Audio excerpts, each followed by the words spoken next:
All right, guys, it's 5 o'clock on the dot. Let's get started.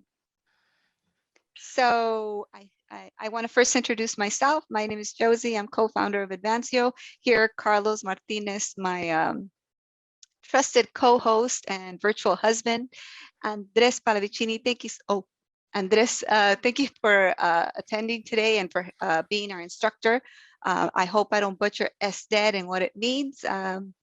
You want to tell the team a little bit about yourself, Andres? Yes, sure. Hey, hello guys, Andres here. I'm a SDET, currently working at Advancio with over 8 years experience in the QA world. I have worked in industries like healthcare, insurance, banking, logistics.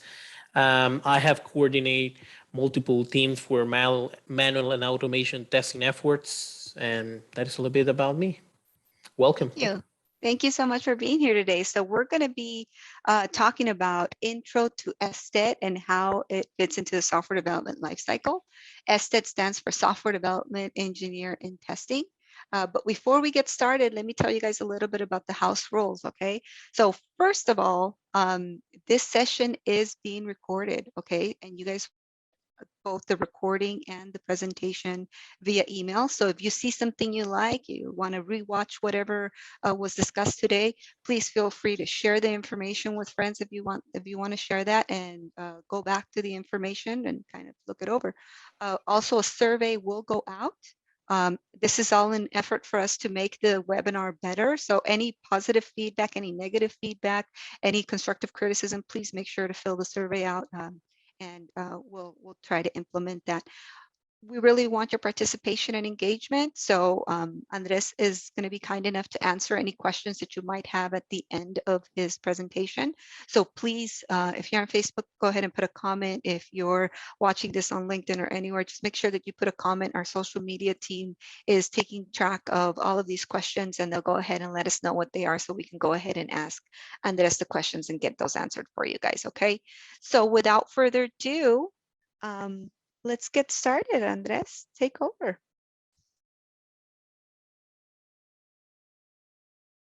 Uh-oh, did he freeze? Hi, Andres.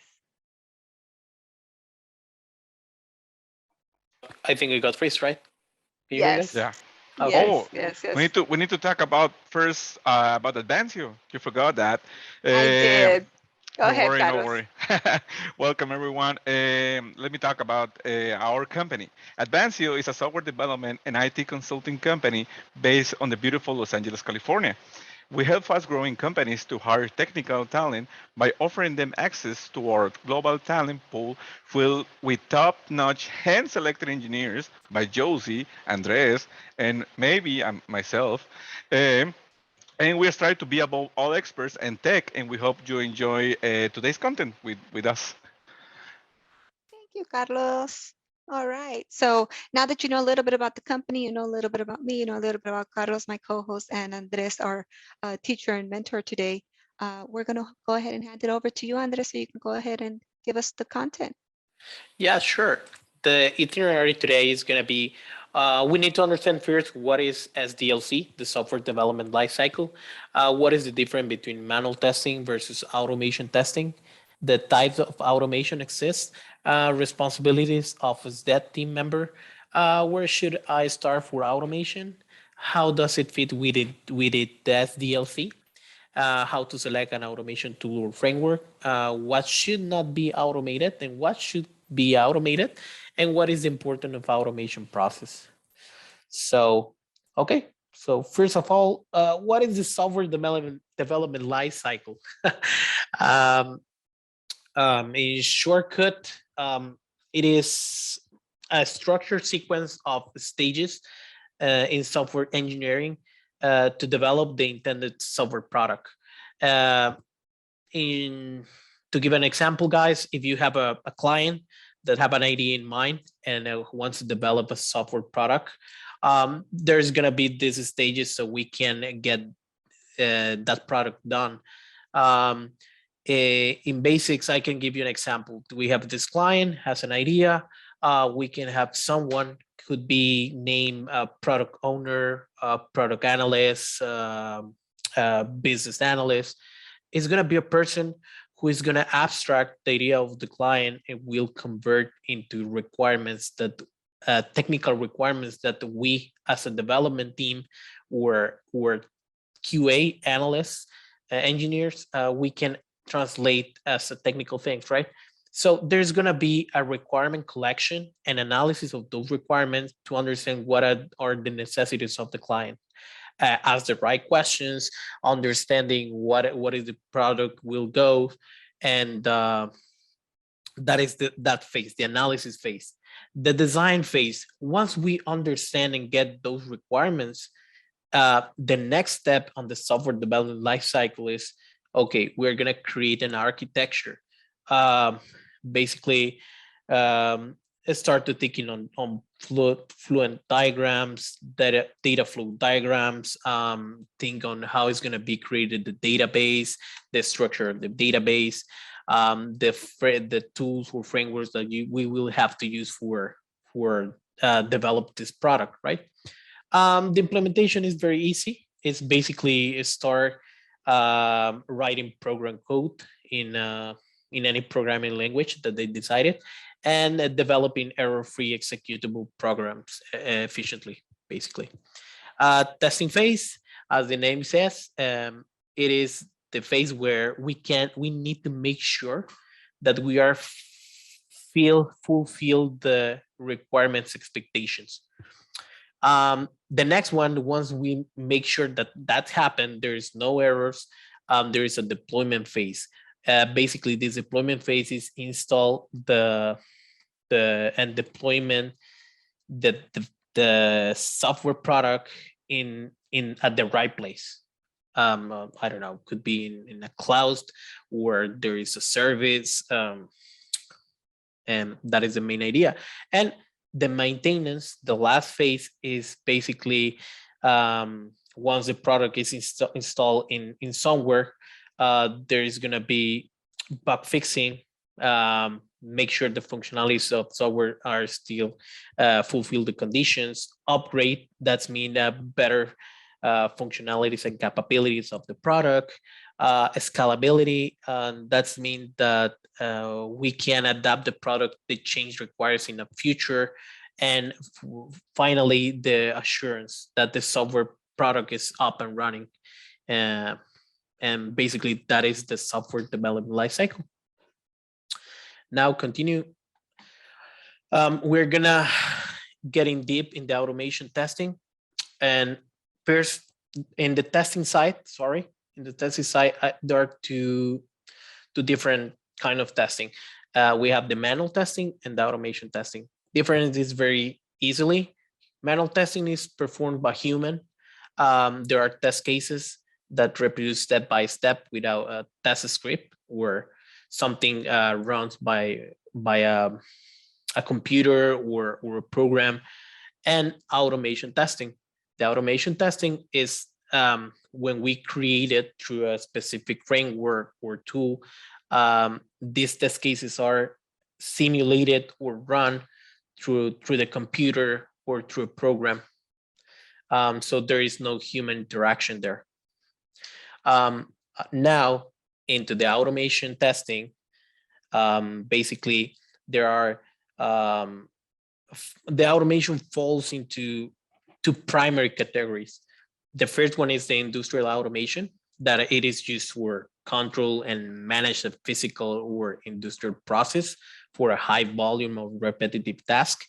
You can think on, I don't know, Coca-Cola, Pepsi, or any huge companies that you can imagine a really huge arm,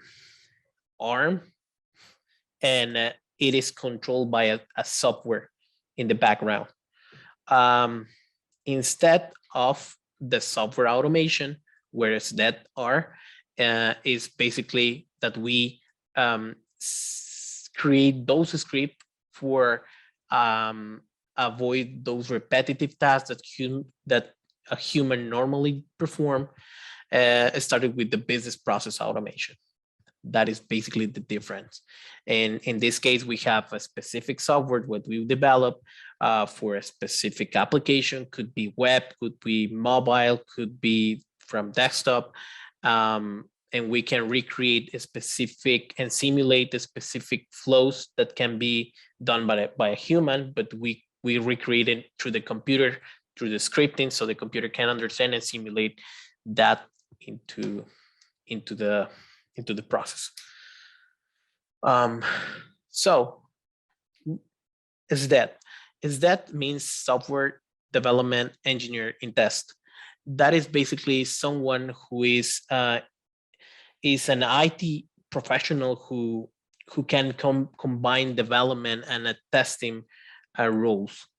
What are responsibilities? Basically, is writing and analyzing code, understanding project documents. That means that we have the requirement from the client, we can interpret, so we can obviously start to develop the specific scripts, setting up and maintaining and performing test automation frameworks. That is, we are able to select a specific automation framework based on the client necessities. Obviously, we need to keep in mind, for example, if the client needs some mobile or a web application, we're obviously considering if the client only perform their application through a specific browser, I can say Chrome, we can make sure that we need to make sure that the framework tool that we are going to select can support that browser. Investigating customer problems referred by technical support team, testing bugs. We are a part of the testing life cycle. We detect bugs. Obviously, we report them. We can keep the track, so we can give support to the manual team folks. Basically, that is part of the things we can discover if the application has some error or has a bug. Continue with the other ones.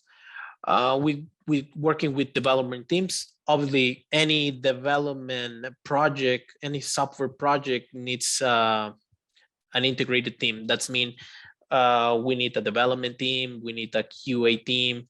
QA can be involved, QA manuals, SDETs, also Scrum Master, a product owner. We need to work together to get that product done.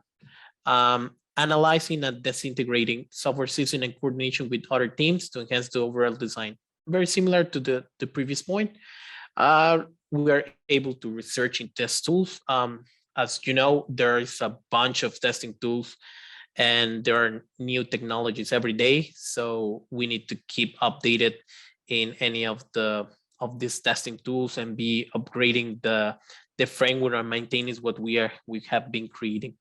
And recording test results and managing the final quality. This is part of a specific process in the quality that I will explain in the next slide.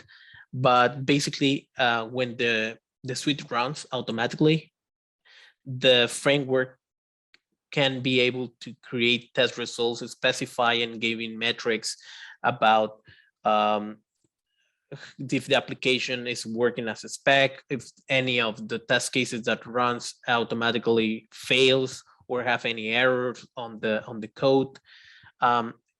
Basically, that responsibility is check that test result and obviously give metrics to the client to see how the things are going, and also so we can understand, we can report bugs if they are existing on the system. Continue to that. Where should I start for automation? There are 6 phases. Define the scope, select the automation framework or tool, plan, design, development, test environment setup, test execution, and maintenance. Define the scope basically starts when analyzing the requirements. We need to understand what are the client needs. We can start an automation based on the front end. We can consider start an automation based on the back end, or probably the client only wants to check the UI, the responsiveness. That is the phase. We need to understand what are the client needs. The second, once we understand the client needs, we need to select a specific automation framework that could fulfill those necessities. We need to keep a couple of points in mind. Obviously, the support, the documentation of the framework, but basically is when we are going to select the framework and the program language that we are going to use. The third phase is plan, design, and development. Plan basically is what and how we're going to test the things. And development basically means that we are going to start the writing code. Test environment setup, prepare everything, data, and make sure the code has been deployed in a specific environment where the test case is going to be executed. Make sure everything is in the right place so we can run or execute the automated cases. The next step, the test execution, is basically running those automation cases and make sure that they are failing or passing. If the case that an automation case fails, we start to report. There's a bug cycle report, and we need to report to the development team, hey, this is failing. There is a specific reason, probably, I don't know, there is an hazard that it is failing. Hazard means that we are expecting something, but it is retrieving something different. So we can report, give screenshots, get evidence. We need to create the bugs. We are very similar to the test life cycle. So I'm gonna explain a little bit more about it. But that is basically on the test execution, we run those automation test cases and we report if we found any bug. And maintenance basically is keep updated our test cases, make sure the framework also is updated with the most recent upgrades, and basically be aware with the client if there is any requirement change. We updated the specific test cases. All right. Well, this is a little bit complicated, but I'm going to try to summarize, guys. How does it fit with the SDLC? Real complicated to say that. Oh, well. As I explained, SDLC, the life cycle of software development has different phases, right? It started with the analyzing, design, implementation, testing, and deployment. I gave you an idea about ATLC, automation testing life cycle, that it is, as I mentioned, define the scope of the testing, select the automation tool, the test plan, design and strategy, the test environment setup, the test script and execution, and the test results and reports. But here there is another one, another life cycle, the software testing life cycle, where friends, the manual friends, are. So they have something very, very similar to us. They have the requirement analysis, they have the design. Test analysis is test planning, basically. Test case development, environment setup, test execution, and test closure.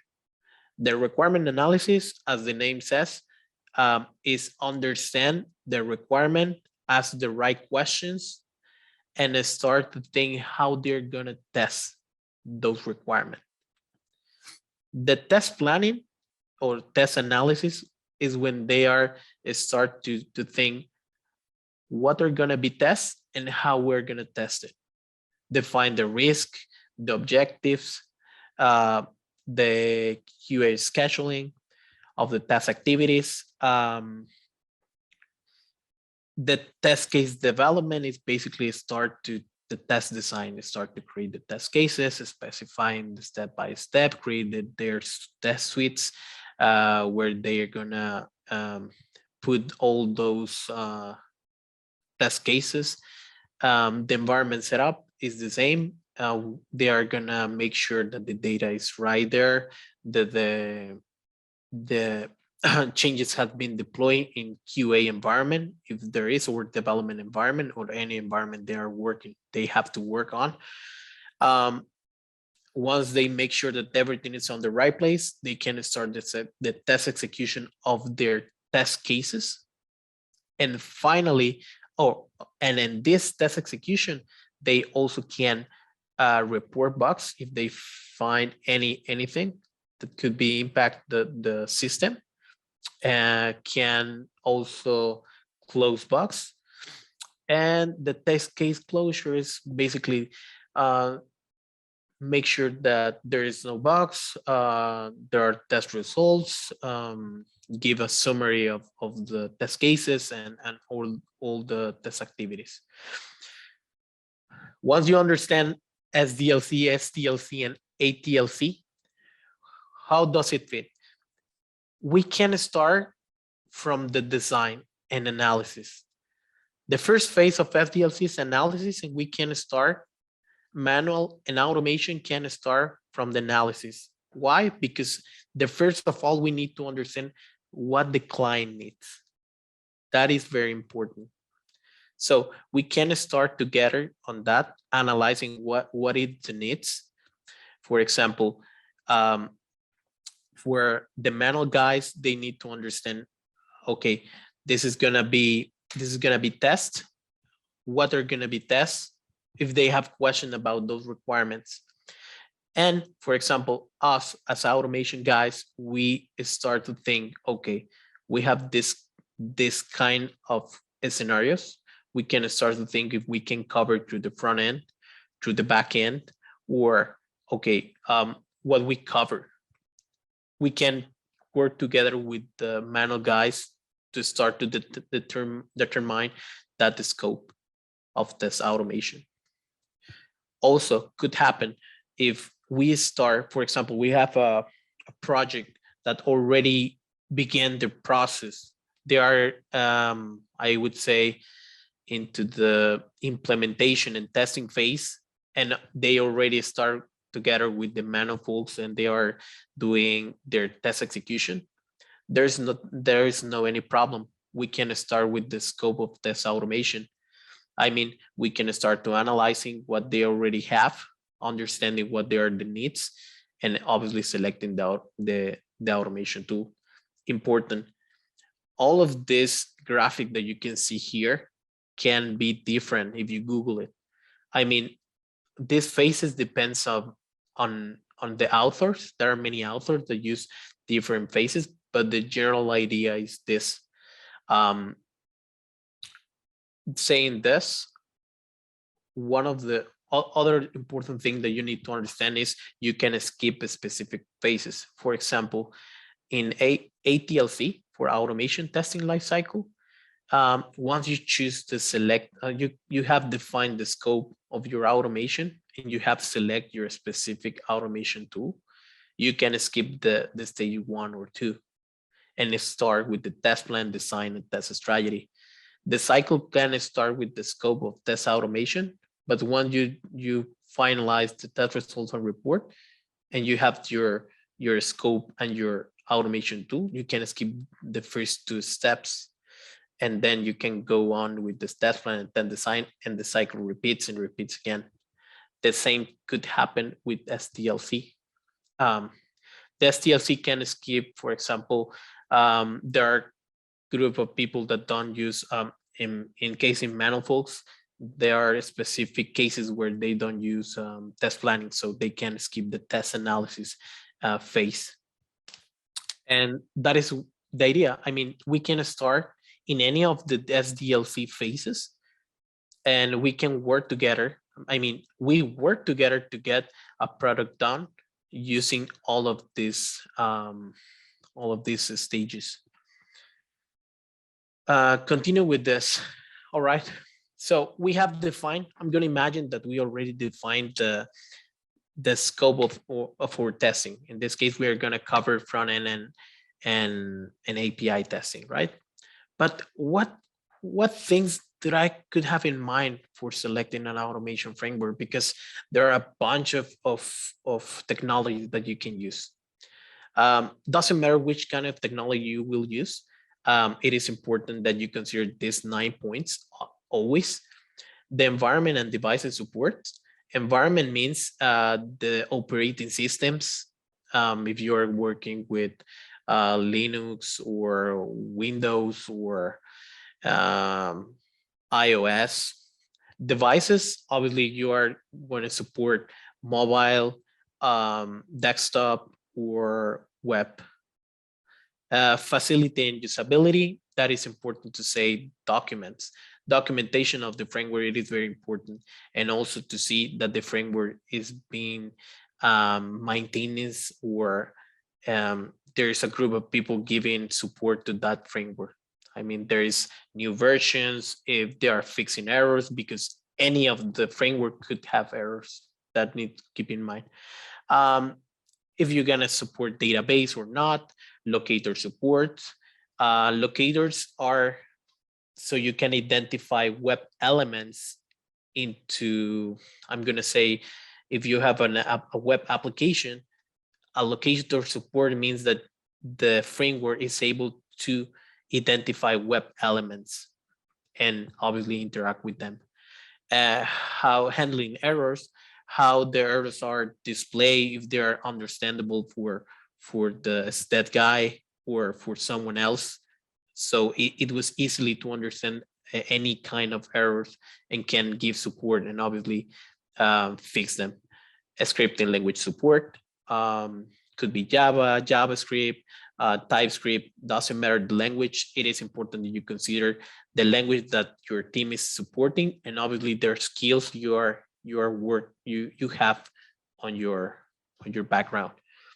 The framework support, obviously you can integrate it different libraries, or you can integrate it reports through the framework. I mean, there are frameworks that doesn't support or doesn't have integrated reports, and you can find other reports created by someone else and you can integrate it to your project.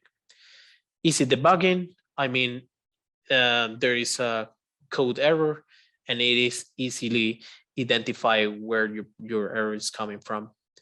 And the report support, as I mentioned, there is some expected test results at the end of the execution.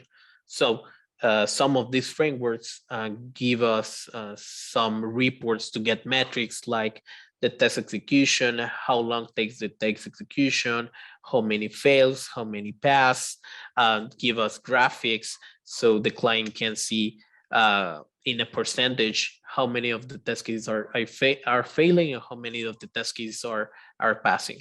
Obviously, give us information like the total of test cases that have been automated and how many test cases are escaped for any reason. And yeah. Now that we have our framework, we have choose one of the framework. What should not be automated? Three main rules. Those test cases that have been created for the very first time. That's mean if a test case hasn't been run manually at least once, you should not be automated that test case. You need to make sure, first of all, run it manually, make sure that it is fulfilling the requirements or the functionality, and then you are able to automate it. 2, those test cases where the requirements change constantly. If you have a project that you know or realize that you are automating something that it is changing every day, the problem will be that you will have to updating every day those changes because your script will gonna fail. That it is important to keep in mind. If that is the case, you need to raise your hand, explain to the client that it is not a good practice continuing automating things that are gonna be changing every day, and focus probably in the back end or probably in other side of the application. Ad hoc test cases, those test cases that are not focused on the requirements, like a monkey testing, like there are no specific test cases or any specific flow that it is relevant to consider for a manual testing guy. And what should be automated? Basically, those scripts that are really, those test cases that are really complex to do it, probably has 30, 40 steps, and it is really hard or take 1 hour to reproduce it manually, would be a really good candidate. Those test cases that are constantly repeated and repeated, and also those test cases that can consider very relevant. I mean, there are really necessity, like cover the main flow of the application, like fulfilling a specific forms, and you get a specific results into the specific conditions. And what is important of the automation process? Cost reduction, improve quality, increase speed, reduce risk, improve scalability, and no human intervention. The goal rule here is never consider the manual testing. The manual testing mustn't be skipped for any reason. And as that guy will not replace a manual guy. That could not happen in any sense. There are projects that I have working on that there is that guys running manually things. We're like hybrid. I mean, we are doing manual testing and automation testing, and that could happen, yes, but we always test manual testing first. That it is important. And well, that's it from me, guys. Not sure if you have any question. Absolutely. So thank you so much for all of that content. Extremely interesting. Difference between manual testing and software development, or automation testing and software engineering for testing. So hopefully you guys enjoyed that content, and we have some questions. Our very first question here is, what are the responsibilities of a manual tester in the automation lifecycle? What are the responsibilities? Well, basically analyzing requirements, create the test cases, also execute for the very first time manually all the test cases. Doesn't matter if it's an automation candidate, they will have to run at least once manual, and report bugs, and finally they can give the sign off. Yeah, so as you mentioned, you would want some or a process that's already mature to be able to automate it. So maybe that manual part is that very first part. So as you mentioned, maybe the test case building, the actual execution of at least one test case, and then you guys take over with the automation once that's already done.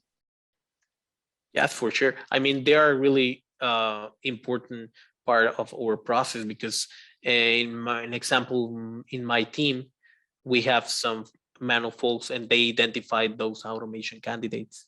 They provided the strategy of what we're gonna be automated. So you guys work in coordination and have some synergy with the manual testers. Yeah. Amazing. We have another one. Yeah. Hi, Andres. We have another question in the chat. What happens when the automation teams finds a bug? Could happen to two things. We can report it and keep the tracking of that bug. I mean, we created there are in the system, we can specify, give an overview of the bug, put the evidence, what it is suspect, or also there is the other way. We report this to the manual team so they can keep a track on that. Why we do this? The reason is because they are gonna be the first hand that they're gonna check when the fix will be ready. They'll keep the tracking. They can run it manually for the very first time, once the fix is done, and they give a heads up to the team and say, hey, we already checked manually, everything is done, the bug has been fixed, so you can automate it, or you can rerun the program again. Nice. So then you notify both. You notify the development team, and then you also notify the manual team. That way, once they receive that fix, they know how to test it at least once. Yeah, sure, with yes. Amazing. Cool. All right, we've got one other question. As a software development engineer in test, tongue twister, do you create test cases, or is that maybe a manual, or is it in the design phase that you mentioned, the different phases? How does that work? We can do it. The answer is yes, we can do it, but usually we don't, and depends a lot of the client. I mean, if there is only SDETs and there are hybrids, like I mentioned, that we do manual and automation things, in that case, we are gonna develop those test cases. But if there is a specific manual team, the part of their responsibilities are to create those test cases and can be able to identify those automation candidates. I'm sorry, side question, hybrids. So is that what you call somebody that can do manual and software development engineering and test? Is that what you mean by hybrid? Yes. Cool. Learned something here. Tip of the day, hybrids. Sounds good. I know it sounds really cool. You mentioned in the slides that there is in this team, there is like a team of QAs and like manual and the team of SDETs. How is this relationship between them? How they can work together in the team? Well, that is a really interesting question. Well, could be repetitive, but they are the first face to face with the testing, because Like they a front line, like. Yes, correct. What I mean with this, they analyze with us, but they start to create the test cases that we are gonna cover.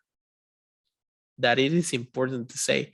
So they are start throwing the manual thing, the manual stuff. They are start to checking that the things are on the right place, so we can start with the process. Because if they identify there is any bug, well, there is no case that we run that automatically, right?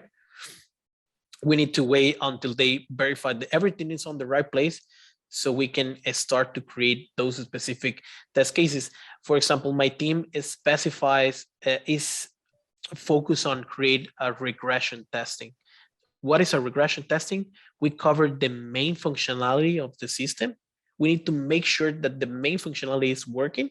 We not focus on edge cases like what happened if you small size the screen and the button is outside of the screen, right? Things like that we do not cover.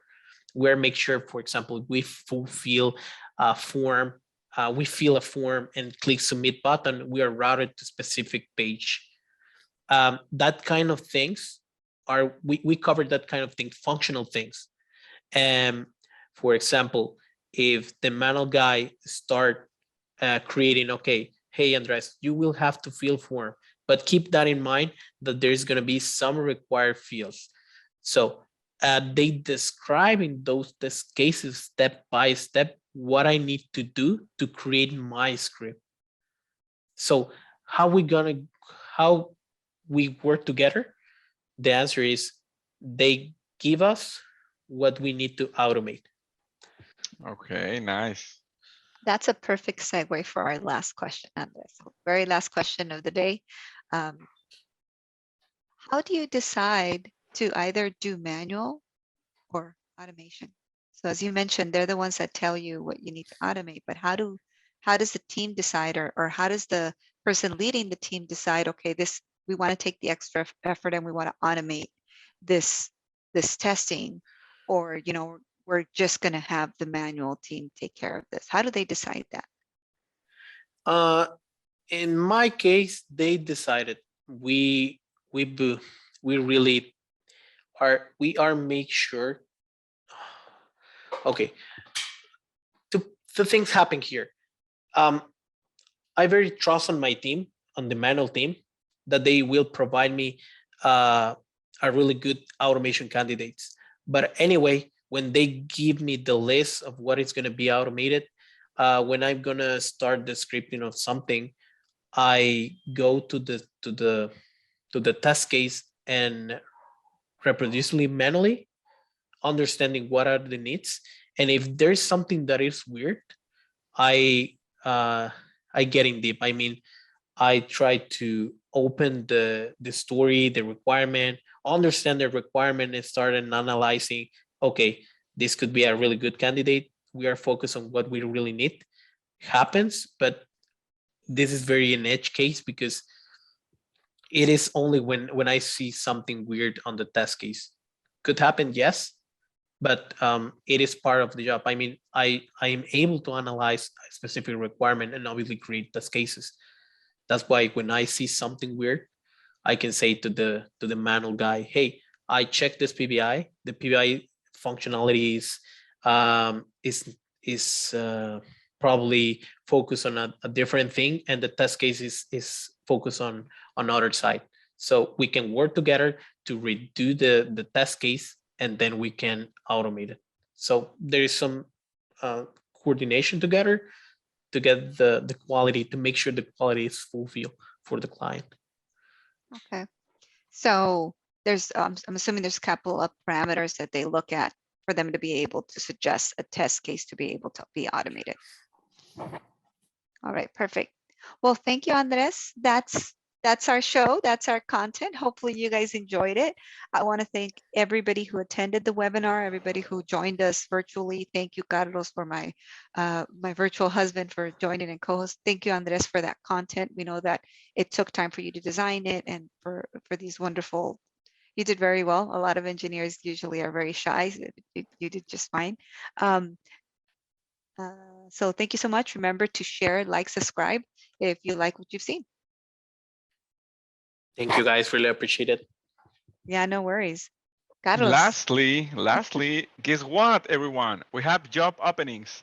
So if you are a .NET, React, Java, BI developer, a Scrum Master, and you like an environment where you can embrace your uniqueness and keep growing, Advancio can be for you. Visit advancio.com/job seekers and learn about all the available roles that we have for you. And if you know someone who is interested in these kind of positions, share with them the website. Like I say, advancio.com/job seekers, and we will be ready to your applies. Thank you, Carlos.